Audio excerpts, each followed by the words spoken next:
মেজ বাড়ির পাশে মেজ বাড়ি, আমরা তো বুড়ো দুলকারি।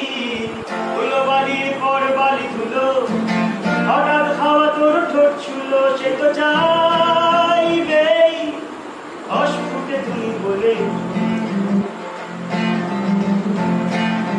যদি বলো কবি ভালো করে ভালি ভৈরবী, যদি বলো মাছি 10টায় 5টায় বাঁচে, যদি বলো